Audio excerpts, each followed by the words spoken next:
नमस्कार दोस्तों। क्या केंद्र सरकार और केंद्रीय एजेंसियां राहुल गांधी की सुरक्षा को लेकर लापरवाह है? क्या राहुल गांधी जिस दिन भारत जोड़ो यात्रा के साथ 24 दिसंबर को दिल्ली में दाखिल हुए थे, उस दिन उनके चारों तरफ ऐसी भीड़ जमा हो गई थी कि सुरक्षा घेरा कमजोर पड़ गया था। कांग्रेस पार्टी ने केंद्र सरकार और दिल्ली पुलिस पर गंभीर आरोप लगाते हुए आज यह वीडियो जारी किया है। करीब 1 मिनट का यह वीडियो है। यह वीडियो उसी दिन का है, 24 दिसंबर का, जब राहुल गांधी 108 दिन की यात्रा के बाद आखिरी दौर में दिल्ली में दाखिल हुए थे। बदरपुर और लाल किले के आसपास बकौल कांग्रेस पार्टी हजारों की भीड़ राहुल के इर्द गिर्द थी। इतनी भीड़ कि राहुल गांधी भीड़ में चारों तरफ से घिरे थे और वहां सुरक्षा के मुकम्मल इंतजाम नहीं थे। कांग्रेस पार्टी ने वीडियो जारी करते हुए आज प्रेस को एड्रेस भी किया और यह सवाल भी खड़े किए कि जिस राहुल गांधी के परिवार में उनके पिता पूर्व प्रधानमंत्री राजीव गांधी की हत्या हो चुकी है, उनकी दादी इंदिरा गांधी की प्रधानमंत्री रहते हत्या हो चुकी है, जिस राहुल गांधी के लिए Z+ सिक्योरिटी का इंतजाम है, उस राहुल गांधी के इर्द गिर्द ऐसी भीड़ और पुलिस की कम तैनाती या पुलिस की लापरवाही या उनकी सुरक्षा से समझौता, ऐसे सवाल कांग्रेस पार्टी ने उठाए हैं। और कांग्रेस के महासचिव केसी वेणुगोपाल ने अमित शाह को चिट्ठी भी लिखी है।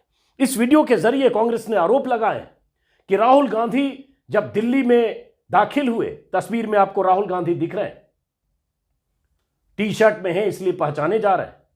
राहुल गांधी जब दाखिल हुए, भीड़ पूरी तरह चारों तरफ जमा थी और दिल्ली में ऐसे भी दिल्ली पुलिस उनकी सुरक्षा में तैनात रही होगी, Z+ सिक्योरिटी उनके आसपास रहता है।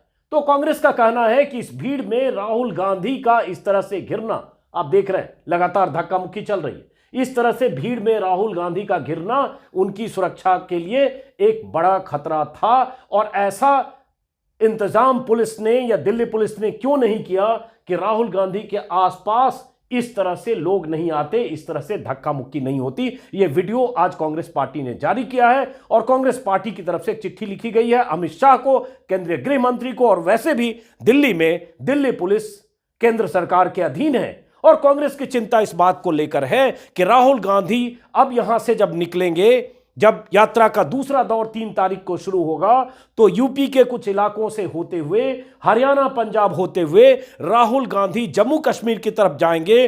पंजाब और जम्मू कश्मीर में उनकी सुरक्षा की चिंता के मद्देनजर कांग्रेस ने आज प्रेस कॉन्फ्रेंस की। क्या कहा कांग्रेस ने, इस वीडियो को दिखाकर क्या कहा पवन खेड़ा ने, जो कांग्रेस के प्रवक्ता हैं, और कांग्रेस के बाकी प्रवक्ताओं ने, वो आगे दिखाऊंगा। पहले तस्वीर आप खुद देखिए और सोचिए कि क्या ऐसी भीड़ Z+ सिक्योरिटी वाले किसी नेता के इर्द गिर्द, और अगर वो नेता राहुल गांधी हैं जिनके परिवार में 2 लोगों की, एक पूर्व प्रधानमंत्री और एक प्रधानमंत्री रहते हुए इंदिरा गांधी की हत्या की जा चुकी हो, उनके इर्द गिर्द क्या ये पुलिस और सुरक्षा के मुकम्मल इंतजाम थे?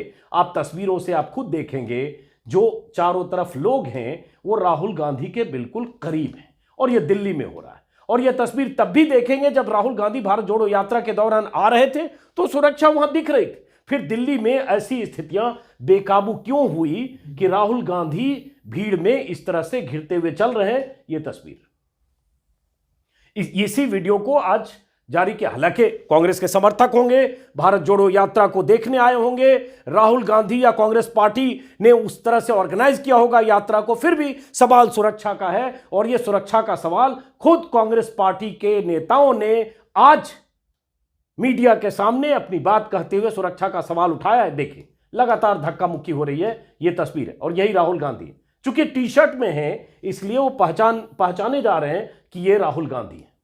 यह देखिए, और ये पुलिस वाले हैं, ये उनकी तरफ, और ये ऐसे धक्का मुक्की हो रही है। यहां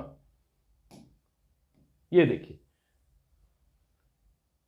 ये रस्सी है 1-2 फीट पर, और उसके बाद रस्सी को तोड़कर भी बहुत सारे लोग अंदर घुसते हुए दिख रहे हैं। ये जो भी लोग होंगे, मैं फिर कह रहा हूं, कार्यकर्ता हो सकते हैं, समर्थक हो सकते हैं, दर्शक हो सकते हैं, लेकिन कोई भी हो, जो आदमी Z+ सिक्योरिटी जिसके इर्द गिर्द है उसकी जिम्मेदारी दिल्ली पुलिस की होती है। मीडिया के लोग भी वहां फटक नहीं सकते। कोई भी आदमी किसी चैनल का उसके पास आइडेंटिटी कार्ड हो तो भी राहुल गांधी के पास इस तरह से भीड़ नहीं फटक सकती। ये जेड प्लस सिक्योरिटी का प्रोटोकॉल होता है। यही कांग्रेस ने आरोप लगाए और चिट्ठी लिखी अमित शाह को। चिट्ठी भी आपको दिखाता हूं। यह चिट्ठी है जो केसी वेणुगोपाल जो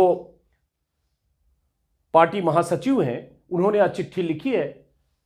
आज ही लिखी है चिट्ठी 28/12 को।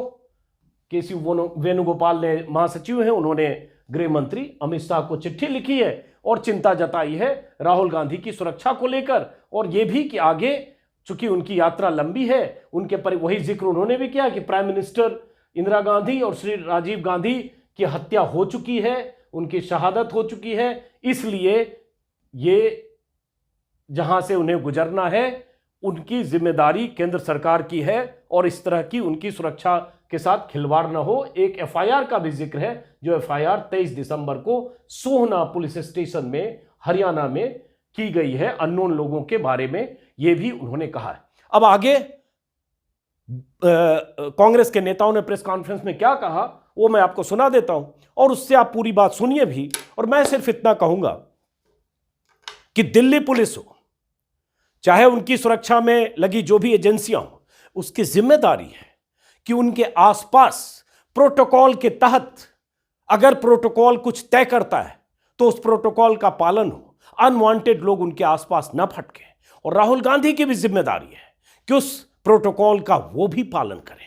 भारत जोड़ो यात्रा पर वो निकले हैं तो उन्हें भी अपनी सुरक्षा का ख्याल रखना है, ये भी, लेकिन उसके बाद भी सुरक्षा दस्ता, सुरक्षा घेरा, सुरक्षा एजेंसी, इन सब की जिम्मेदारी बनती है कि राहुल के इर्द गिर्द ऐसी भीड़ न जमाओ। अब जरा सुनिए कांग्रेस के नेताओं ने क्या कहा और इसी के बाद इस वीडियो को खत्म करेंगे। सुनिए।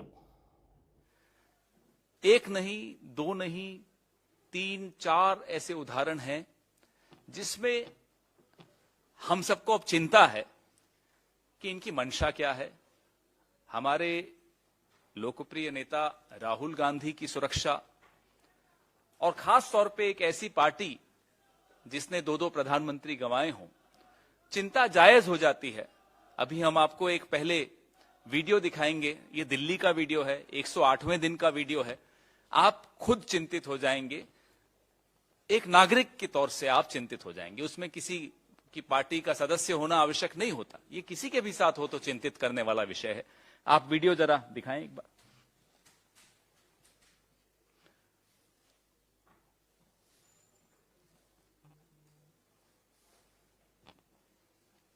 आप देखिए कैसे भीड़ टूट पड़ रही है। पुलिस वाले कहीं कुछ व्यवस्था दिख नहीं रही। राहुल जी और अन्य नेता खुद अपने हाथ से लोगों को साइड में कर रहे हैं। यह दिल्ली लाल किला के पास का मंजर है। यह दृश्य इससे लगभग मिलता जुलता दृश्य बदरपुर, जब हम दिल्ली में प्रवेश किए थे तब कई लोग गिर गए। यही व्यवस्था बनाने के लिए, व्यवस्था बनाने का काम मेरा और आपका नहीं है, व्यवस्था बनाने का काम प्रशासन का और पुलिस का होता है।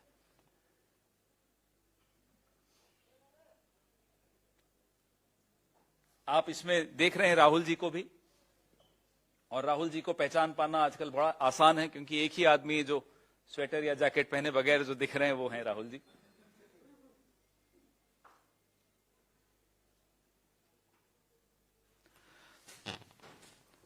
इससे पहले आपको जानकारी है, मेरे साथी मेरे बगल में जो बैठे हैं वैभव वालिया जी, इन्होंने एक एफआईआर भी कराई थी 23 तारीख को सोहना सिटी पुलिस स्टेशन में।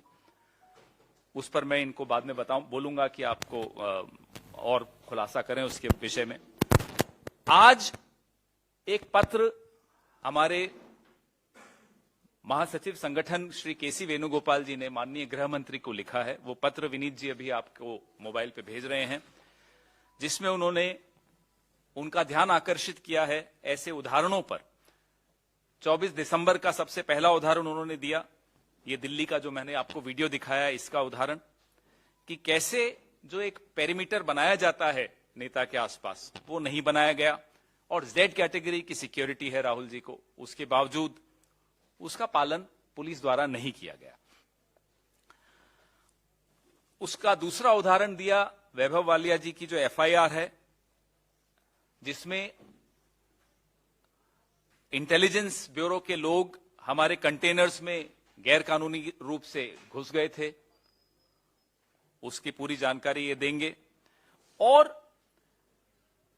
अब हम जो आगे बढ़ रहे हैं, संवेदनशील इलाकों में जा रहे हैं, पंजाब में जा रहे हैं, जम्मू कश्मीर में जा रहे हैं, तो ये आगाह करना भारत सरकार को और गृह मंत्री को आवश्यक हो जाता है। आप हमें नकली वीडियो बना के, फेक व्हाट्सएप करके जितना बदनाम करने की आपने कोशिश की वो कर लीजिए, हमें कोई आपत्ति नहीं, हम लड़ लेंगे, संघर्ष कर लेंगे। लेकिन भारत जोड़ो यात्रा एक यज्ञ है, एक तपस्या है, और यज्ञ में व्यवधान डालने वालों को मैं और आप जानते हैं क्या कहा जाता है, वो राक्षस कहलाते हैं। तो यज्ञ में जो व्यवधान डाल रहे हैं उनको हम आगाह कर रहे हैं, बाज आइए व्यवधान डालने से, क्योंकि यज्ञ तो पूरा होके रहेगा, इसको तो आप रोक नहीं सकते, और ये तपस्या भी पूरी होके रहेगी, इसको आप रोक नहीं सकते। भारत जुड़ के रहेगा, इसको आप तोड़ नहीं सकते।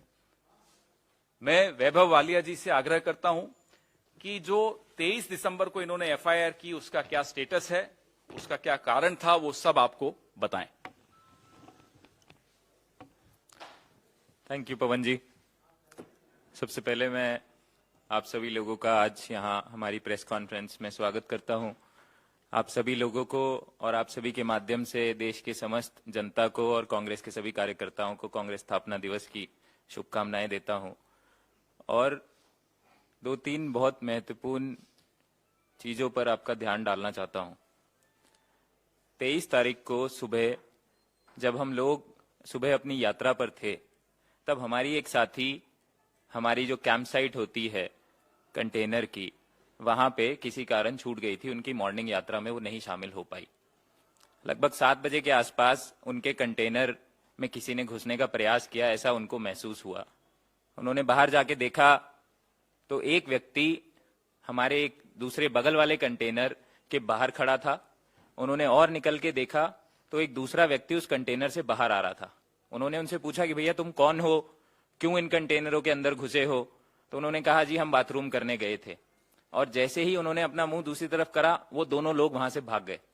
तीसरा आदमी उसी समय कंटेनर से बाहर निकल रहा था। हमारी साथी ने उस व्यक्ति को उसके कॉलर से पकड़ा और उसको बोला कि तुम्हें भागना नहीं है, तुम बताओ कि तुम कौन हो और यहाँ क्यों आए हो। उन्होंने कहा नहीं मैं बाथरूम करने गया था। तो उन्होंने बोला ऐसे कैसे तुम बाथरूम करने जा सकते हो, बाहर पब्लिक टॉयलेट्स हैं, हमारे टॉयलेट्स के ट्रक भी बाहर खड़े हैं, तुम अंदर कंटेनरों के पर्टिकुलर एक जोन में आके और कंटेनरों के अंदर क्यों घुस रहे हो? इतने में उसने उससे अपना हाथ छुड़ाया जिससे कॉलर पकड़ा था और वो भी भाग गया। हल्ला मचाने पर हमारी सिक्योरिटी ने उन लोगों को पकड़ा, उनमें से 2 लोग पकड़े गए। हमने वहां के एसएचओ को बुलवाया, एसएचओ को उन लोगों को हैंडओवर करा। जो सीआरपीएफ के हमारे कमांडेंट वहां पे जो ऑफिसर थे उनको बुलाया गया और उन लोगों की उपस्थिति में उन लोगों को जो हमारे संदिग्ध लोग पकड़े गए थे उनको पुलिस के हवाले किया। बाद में हम लोगों ने अनऑफिशियली ये गैदर किया कि वो लोग हरियाणा पुलिस के ही स्पेशल यूनिट के लोग थे। हमने इसके बारे में कंप्लेंट लिखाने के लिए मैंने एसएचओ को फोन किया। जैसे ही हमारे संज्ञान में आया, हमने यात्रा मॉर्निंग की खत्म करी, मैंने एसएचओ को कॉल किया। मैंने कहा भाई ये गलत बात है, कैसे आपके लोग घुस गए? तो हम लोगों पे ये भी अनऑफिशियली दबाव बनाया गया कि इसकी कोई कंप्लेंट नहीं कीजिए, कोई बात नहीं, वो लोग तो घुस गए थे, ऐसा है वैसा है। हमने 23 तारीख को जाके मैं खुद सोना सिटी पुलिस स्टेशन में गया। हमने कंप्लेंट लिखाई कि भाई ये इतना सीरियस मामला है, अगर कोई व्यक्ति कुछ प्लांट करके चला जाए और सेकंड लेग में आप आके ये बोलो कि हमारे कंटेनर में ये चीज मिली है, तो कौन जिम्मेदार होगा? तो आप इसकी जांच कीजिए और हमारे को बताइए। 23 तारीख से आज 28 तारीख हो गई है, अभी तक ना उस पर कोई कार्रवाई हुई है, ना उस पर कोई जांच हुई है, ना हमारे को कोई सूचना दी गई है। उसके बाद 24 तारीख को जैसे ही हम दिल्ली में घुसते हैं, दिल्ली पुलिस जो कि होम मिनिस्ट्री के अंडर आती है, जैसे ही हमारा बदरपुर पे ट्रांसफर होता है, राहुल जी के आसपास एक रोप पहले दिन से बनी आ रही है। 108 दिन से लगातार एक रोप का सिस्टम होता है जिसके जरिए लोगों को पीछे किया जाता है। कोई रोप नहीं थी। भारत यात्रियों ने अपने आप ही सर्कल बना के राहुल जी के आसपास लोगों को पुश करना शुरू किया। दिल्ली पुलिस के ऑफिशियल्स को जब ये बात फ्लैग की गई तब उन्होंने रोप लेके आए। थोड़ा सा हम लोग आगे जाते हैं, एक टी पॉइंट होता है जहां पे रुकते हैं। टी पॉइंट के अंदर मैडम सोनिया जी थी, प्रियंका जी हमारी जनरल सेक्रेटरी थी, टी पॉइंट को कोई कवर नहीं किया गया, उसकी कोई रोप लगा के कोई उसको सिक्योर नहीं किया गया। वहां पे फिर हमारे भारत यात्रियों ने, दिग्विजय सिंह जी हमारे लीडर्स ने, सबने वहां पे एक घेरा बनाया, फिर वहां पे ऑफिसर को बुलाया गया पुलिस के, और उनके द्वारा फिर वहां पे व्यवस्था बनवाई गई। पवन जी ने अभी आपको जब हम लाल किले के पास पहुंचने वाले थे वहां का वीडियो दिखाया। ये दिल्ली की घटना है। अगर दिल्ली में इस तरीके से हम लोगों के साथ हो रहा है, हरियाणा में दिल्ली के करीब पहुंचने पे एविडेंटली जब हमने उनके लोगों को रंगे हाथों पकड़ा और कंप्लेन कराया, उसके बाद भी ये लोग कुछ नहीं कर रहे हैं, तो हम सभी भारत यात्री इस यात्रा की सुरक्षा को लेके बहुत चिंतित हैं। इसी वजह से आज केसी जी ने, हमारे जनरल सेक्रेटरी ऑर्गेनाइजेशन ने लेटर भी लिखा है, जिसके बारे में पवन जी ने आपको बताया, और यही बातें हम आपके माध्यम से उठाना चाहते थे आज।